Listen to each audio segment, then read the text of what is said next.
10 नवंबर 2025 की शाम भारत की राजधानी दिल्ली एक जोरदार धमाके से दहल उठी। ये हमला हुआ था लाल किले के पास, जो हमारे देश के इतिहास और पहचान का एक बहुत बड़ा प्रतीक है। तो चलिए समझते हैं कि उस दिन आखिर हुआ क्या था और जांच में क्या-क्या बातें सामने आईं। शाम के 6:45 लाल किले के पास की एक पार्किंग से एक Hyundai i20 कार बाहर निकलती है। जरा सोचिए, सिर्फ 7 मिनट बाद 6:52 पर मेट्रो स्टेशन के गेट नंबर 1 के पास ट्रैफिक लाइट पर यह कार रुकती है और तभी एक जबरदस्त धमाका होता है।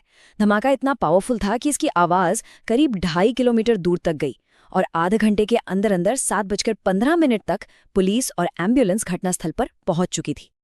इस हमले का जो असर हुआ वो इन आंकड़ों में दिखता है। धमाके में 13 जानें चली गईं और 20 से ज्यादा लोग घायल हुए, जिन्हें फौरन पास के अस्पतालों में ले जाया गया। देखिए, इस हमले का असली दर्द उन लोगों की कहानियों में है जिनकी पहचान हो पाई। ये कोई खास लोग नहीं थे, ये हम आप जैसे आम लोग थे, जिनकी जिंदगी बस एक पल में खत्म हो गई। इनमें उत्तर प्रदेश से आए लोकेश अग्रवाल थे, DTC bus conductor Ashok Kumar थे और जुम्मन मोहम्मद भी थे, जो अपने परिवार में अकेले कमाने वाले थे। अधिकारियों ने शुरू से ही ये बात साफ कर दी थी कि ये कोई मामूली हादसा नहीं है। दिल्ली पुलिस ने इस मामले में UAPA के तहत FIR दर्ज की, जो एक बहुत ही सख्त एंटी टेरर कानून है। ये कानून तभी लगाया जाता है जब देश की सुरक्षा पर सीधा खतरा हो। तो ये एक साफ संकेत था कि इसे एक आतंकवादी हमले के तौर पर देखा जा रहा है। तो अब जांच का सारा फोकस उस एक चीज पर आ गया, वो Hyundai i20 कार, जिसका इस्तेमाल इस धमाके में किया गया था। और इस कार की कहानी भी कोई सीधी सादी नहीं थी। ये एक उलझा हुआ जाल था। सूत्रों की माने तो कार का असली मालिक था गुड़गांव का मोहम्मद सलमान। उसने ये कार दिल्ली के देवेंद्र को बेची, जिसने आगे इसे अंबाला में किसी और को बेच दिया और आखिर में ये कार पहुंची उमर नबी नाम के एक शख्स के पास। अब कहानी में एक नया मोड़ आता है। जिस दिन दिल्ली में ये धमाका हुआ, उसी दिन कुछ घंटे पहले एक और जगह पर कुछ ऐसा हो रहा था जो इस पूरी कहानी को पलट कर रख देने वाला था।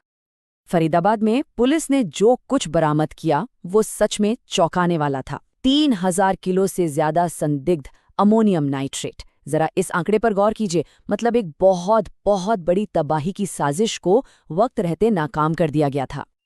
और ये सिर्फ विस्फोटक नहीं थे, समझिए कि ये एक पूरी टेररिस्ट की टूलकिट थी। बॉम्ब बनाने के सामान से लेकर हथियारों तक का एक पूरा जखीरा। तो अब तस्वीर धीरे धीरे साफ हो रही थी। एक तरफ दिल्ली का धमाका, दूसरी तरफ फरीदाबाद की छापेमारी। दोनों एक ही दिन 10 नवंबर को हुए।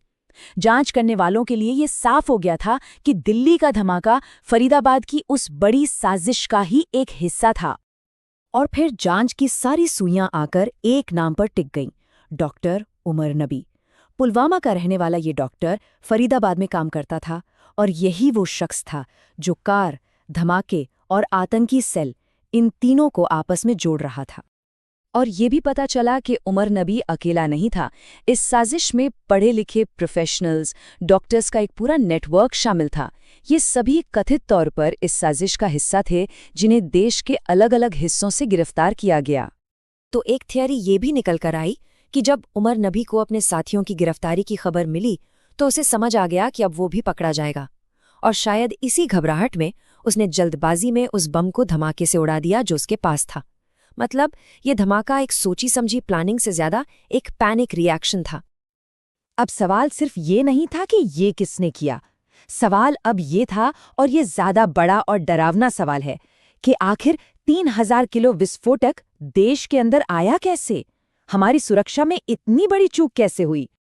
जब हम इसकी तुलना 2019 के पुलवामा हमले से करते हैं तो हालत और भी ज्यादा चिंताजनक लगती है।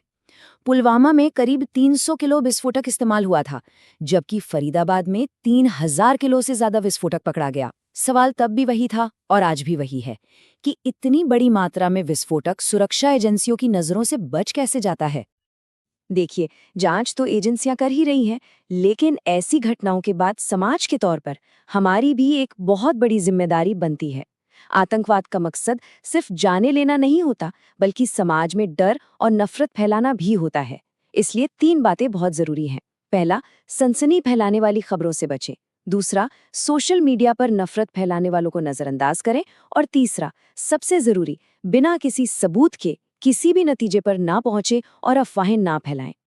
तो आज का ये विश्लेषण हम यहीं खत्म करते हैं, पर एक सवाल के साथ कि ऐसे मुश्किल वक्त में एक नागरिक होने के नाते हमारी सबसे बड़ी जिम्मेदारी क्या है, इस पर सोचिएगा जरूर।